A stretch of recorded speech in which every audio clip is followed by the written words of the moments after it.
अस्सलाम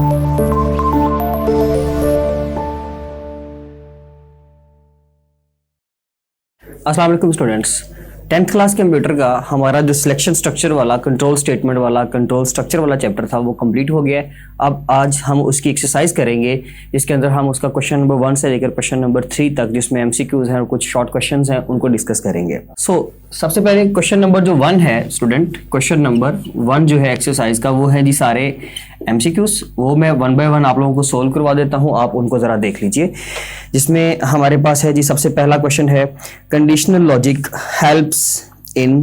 conditional logic किस चीज में हमारी हेल्प करता है? डिसीजन में, आइट्रेशन में, ट्रावर्सिंग में या ऑल में? तो डिसीजन मेकिंग यानी कि सिलेक्शन स्ट्रक्चर की बात हो रही है और आइट्रेशन मींस कि आइट्रेशन का मतलब होता है चीज़ों को अगेन एंड अगेन रिपीट करना, जिसमें हम लोगों ने 3 तरह के कंट्रोल स्ट्रक्चर पढ़े थे। एक सीक्वेंशियल यानी कि ट्रांसवर्सिंग, और दूसरा जो था वो था सिलेक्शन यानी कि डिसीजन मेकिंग वाला, और थर्ड जो था वो था रेपिटिशन यानी कि लूपिंग या आइट्रेशन। तो इसमें हम ये तीनों काम कर सकते हैं, इसलिए ऑप्शन जो है आपका जो पार्ट 1 है उसका आंसर है जी आपके पास डी आंसर होगा इसका। नेक्स्ट है dash statements describes the sequence in which statements of the programme should be executed. तो इनमें से कौन सा स्ट्रक्चर जो है वो बेसिकली इस चीज को रिप्रेजेंट करता है कि जी हमारी जो स्टेटमेंट है वो किस तरीके से चलेगी। Dash statements describe the sequence in which statements of the programme should be executed. तो वो लूप स्टेटमेंट होगी, कंडीशनल स्टेटमेंट होगी, कंट्रोल स्टेटमेंट होगी या ऑल होगी।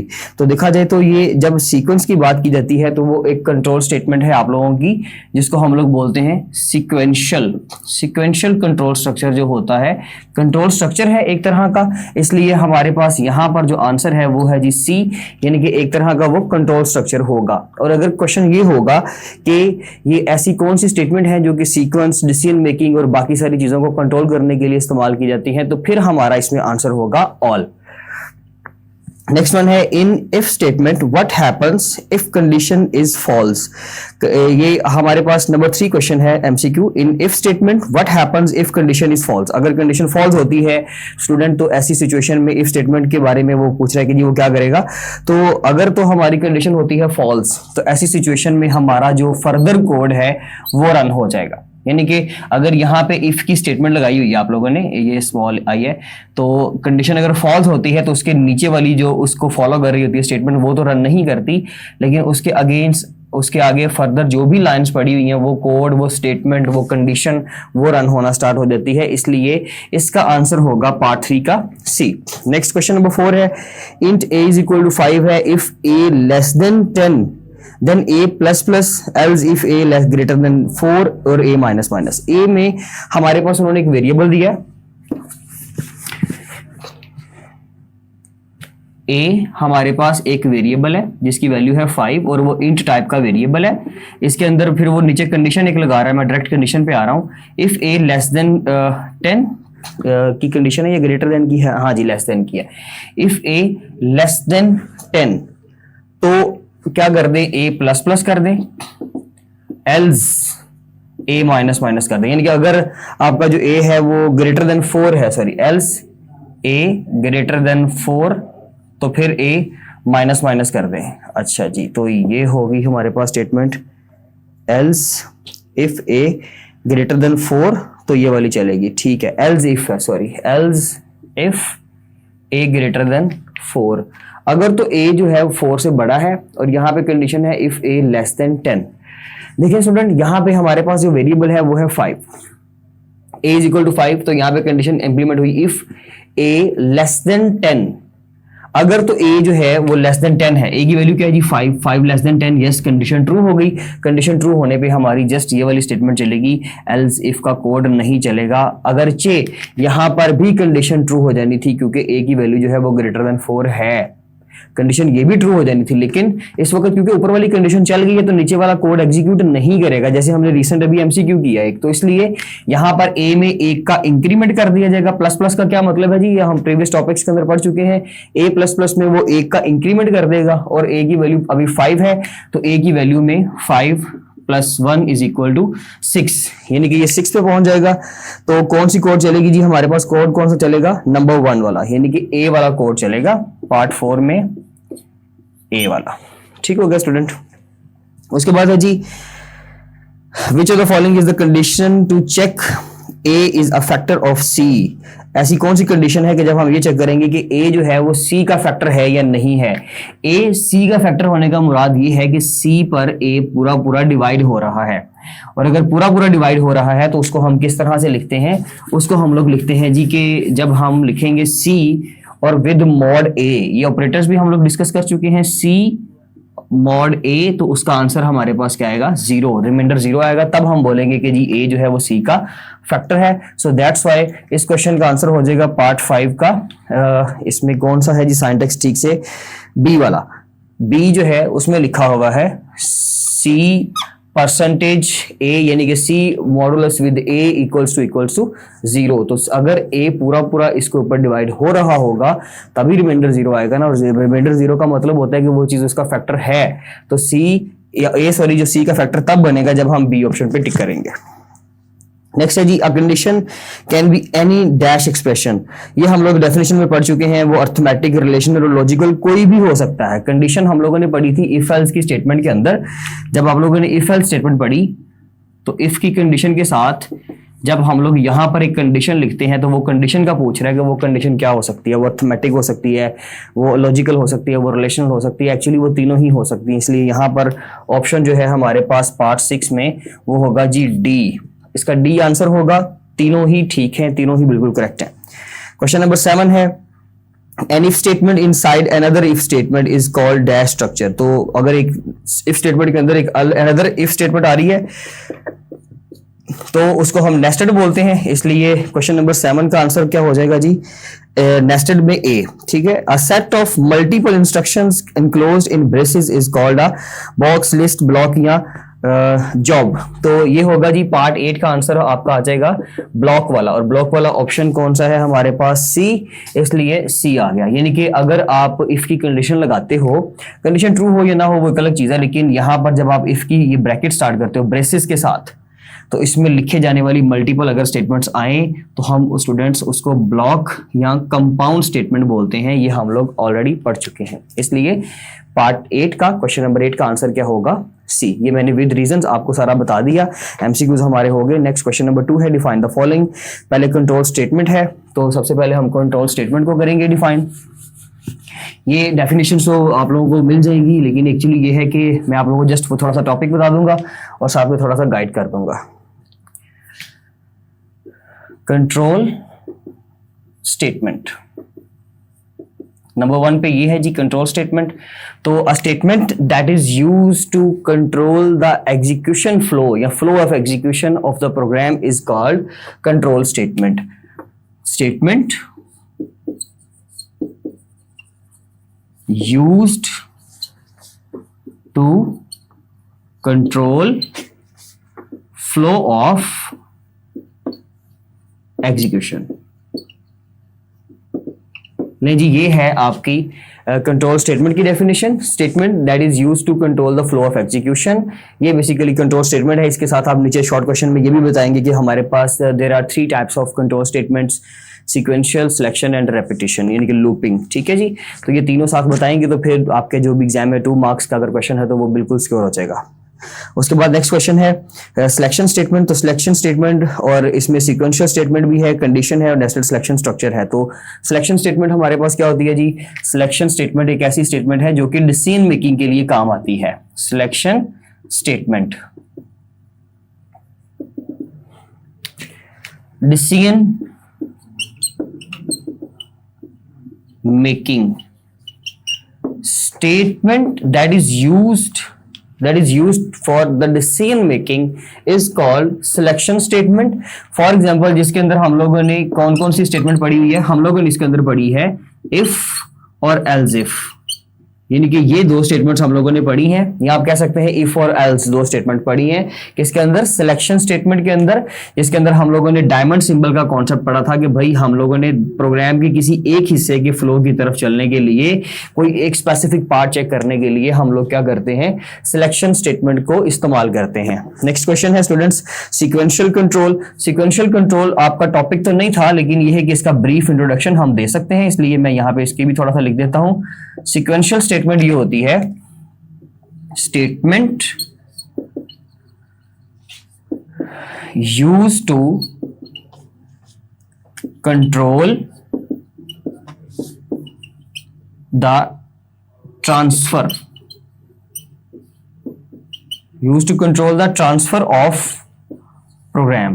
किसी भी प्रोग्राम के अंदर जो ट्रांसफर होता है, मीन्स के जब हम स्विचिंग करते हैं, मीन्स के मेरे पास अगर ये 3 4 5 लाइनें हैं, तो इसमें से अगर मैंने लाइन नंबर 1 से डायरेक्ट लाइन नंबर 4 पे आना है, मैं चाहता हूं ये लाइन नंबर 2 और 3 जो है वो एग्जीक्यूट नहीं होनी चाहिए, इसको स्किप कर दिया जाए और यहां से डायरेक्ट यहां पर आ जाऊं, तो ऐसी सिचुएशन में हम लोग ट्रांसफर यूज करते हैं, स्विचिंग यूज करते हैं। उसके लिए हम लोग सीक्वेंशियल स्टेटमेंट यूज करते हैं, जो कि प्रोग्राम के सीक्वेंस से रिलेटेड है, उसके सीक्वेंस को कंट्रोल कर रहा है। That statement is called sequential statement. The statement that is used to control the transfer of the program is called sequential statement. ठीक हो गया जी। उसके बाद नेक्स्ट है हमारे पास क्वेश्चन नंबर 4 है, जिसमें हम लोगों ने पढ़ना है condition. What is a condition? तो इसमें है, आप लोग साथ में सिंटैक्स लाजमी लिखेंगे। मैं सिंटैक्स तो उसका मेंशन मैंने कर दिया वैसे, लेकिन आप सिंटैक्स लाजमी लिखेंगे। कंडीशन क्या है? Any valid expression. Any valid expression होना चाहिए भी, कोई ऐसी चीज ना हो कि जो बाय रूल आप लिख नहीं सकते तो और आप उसको मेंशन कर दें तो वो गलत हो जाएगा। एनी वैलिड एक्सप्रेशन एनक्लोज्ड, किसमें एनक्लोज करेंगे उसको? एनक्लोज्ड इन पैरेंथेसिस, ब्रैकेट के अंदर। जो हम ब्रैकेट के अंदर बंद करते हैं उसको कंडीशन बोलते हैं। And that condition can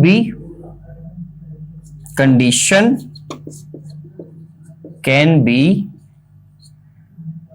relational, logical and arithmetic. वो इन तीनों में से, चारों में से कोई भी स्टूडेंट हो सकती है, इसलिए उसको तभी कहा जाएगा कि ये एक वैलिड एक्सप्रेशन है हमारे पास, इसको कंडीशन कहा जाता है जी। और साथ में सिंटैक्स आप लोग उसको इफ की स्टेटमेंट के साथ चाहे इस्तेमाल करके दिखा दें कि भाई ये इफ है, यहां पे हमारी वो कंडीशन आती है जो कि एक वैलिड एक्सप्रेशन होना चाहिए। उसके बाद है नेस्टेड सिलेक्शन स्ट्रक्चर। तो नेस्टेड सिलेक्शन स्ट्रक्चर क्या होता है उसको डिस्कस कर लेते हैं। इसके अंदर बेसिकली क्या होगा कि हम लोग नेस्टेड के अंदर इफ, मल्टीपल इफ या मल्टीपल एल्स इफ वगैरह के बारे में बात करेंगे, और इसमें आप साथ में ये कर सकते हैं कि साथ में प्रोग्राम अगर बना सकते हैं तो well and good, otherwise just आपने इसको डिफाइन कर देना है नेस्टेड सिलेक्शन स्ट्रक्चर या स्टेटमेंट। अच्छा जी, नेस्टेड सिलेक्शन स्ट्रक्चर क्या होगा स्टूडेंट्स, जिसके अंदर हम लोग एल्स इफ को इस्तेमाल करेंगे। मैं यहां पे लिख देता हूं इसकी definition. Multiple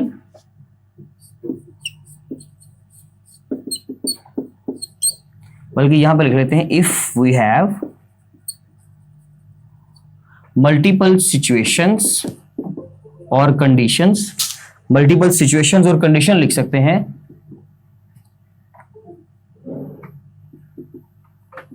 Situations, if we have multiple situations or conditions in a program,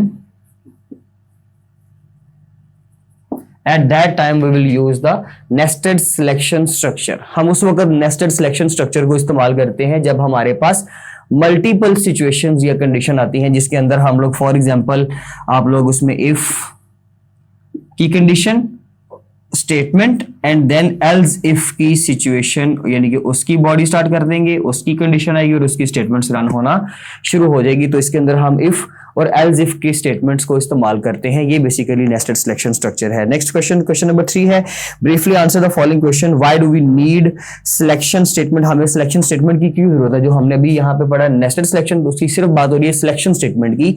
हम उसको क्वेश्चन नंबर 2 में कवर भी कर चुके हैं कि उसको हम क्यों इस्तेमाल करते हैं। तो जी, why do we need selection statement? हमें सिलेक्शन स्टेटमेंट की जरूरत इसलिए पड़ती है स्टूडेंट, जब हम अपने प्रोग्राम का कोई एक स्पेसिफिक पार्ट को रन करना चाहते हैं। मीन्स के जैसे फिर वही बात, डायमंड सिंबल बना लें आप और उसमें बता दें कि जी अगर आपका ये कंडीशन ट्रू होने पे चलेगा, ये कंडीशन फॉल्स होने पे चलेगा। तो कोई एक सेट ऑफ स्टेटमेंट को रन करने के लिए, कोई एक स्पेसिफिक पार्ट को रन करने के लिए, डिसीजन मेकिंग के लिए हम लोग सिलेक्शन स्टेटमेंट को इस्तेमाल करते हैं। So selection statement is used to control the single part or specific part of the program.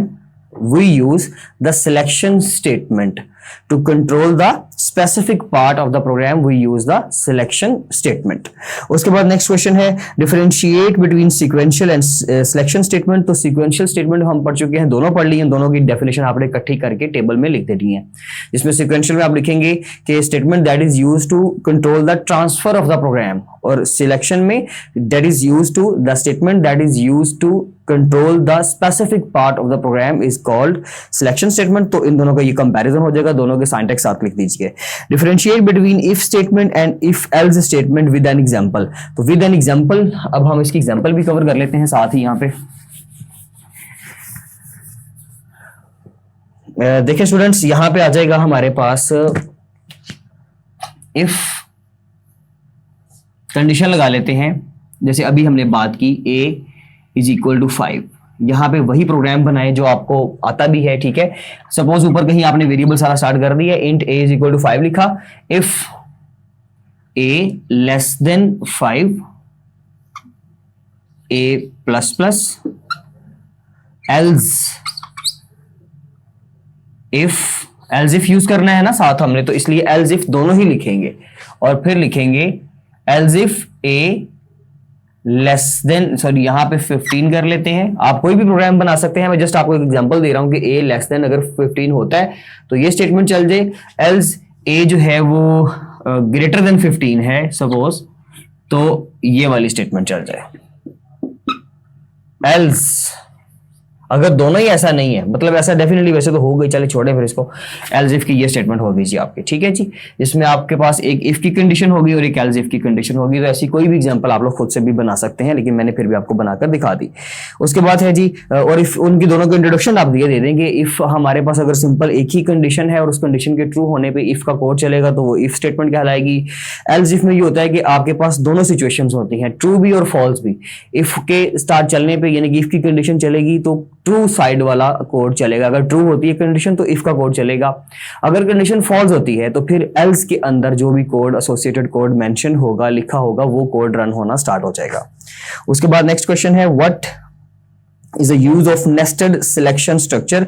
तो नेस्टेड सिलेक्शन स्ट्रक्चर में क्या है कि आप मल्टीपल इफ और एल्स इफ यूज करते हैं। आपने मल्टीपल प्रोग्राम स्टूडेंट्स पढ़े हैं, आप उनमें से कोई भी एक ऐसा प्रोग्राम जो वहां पे सिंपल सा प्रोग्राम हो वो आप यूज करके, उसमें परसेंटेज वाला प्रोग्राम हम लोगों ने पढ़ा था, हमने बिल कैलकुलेशन वाला पढ़ा था, तो उनमें से आप कोई भी एक प्रोग्राम जो है वो साथ में वहां पर एडजस्ट कर सकते हैं। लेकिन शॉर्ट होगा तो ज्यादा बेहतर हो जाएगा, अगर लॉन्ग में आएगा तो डेफिनेटली फिर एक प्रोग्राम भी लेंथी होना चाहिए। तो उनमें से कोई एक प्रोग्राम आप यहाँ पर एडजस्ट करेंगे जिसमें आप लोग उसमें मल्टीपल इफ और एल्स इफ बनाएंगे, यानी कि इफ के अंदर फर्दर इफ की बॉडी, अगर सपोज मैं यहां पे स्टार्ट कर देता हूं, सपोज कर लेंगे ये कोड इसके नीचे आ रहा है, इफ की कोर कंडीशन लगा दी कि if a modulus with 2 equals to 0, वो चाहे फॉल्स हो या सही हो उससे हमें फर्क नहीं पड़ता, लेकिन आपने इफ की बॉडी के अंदर अगेन एक इफ लगा दिया, तो ये नेस्टेड सिलेक्शन स्ट्रक्चर कहलाता है।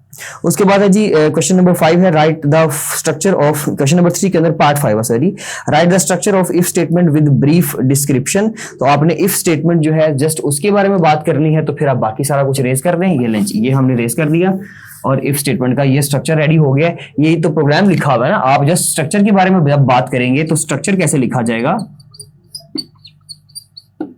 देखिए इफ, उसके बाद यहां पर आएगी कंडीशन,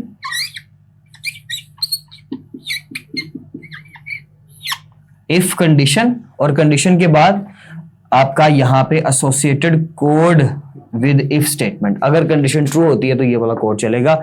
ये बेसिकली इफ स्टेटमेंट है। ठीक हो गया जी, यहां तक हमारा क्वेश्चन नंबर 1 से लेकर क्वेश्चन नंबर 3 तक एक्सरसाइज के क्वेश्चन हो गए। नेक्स्ट क्वेश्चन इंशाल्लाह फिर किसी नेक्स्ट लेक्चर में कवर करेंगे। Thank you so much, Allah Hafiz.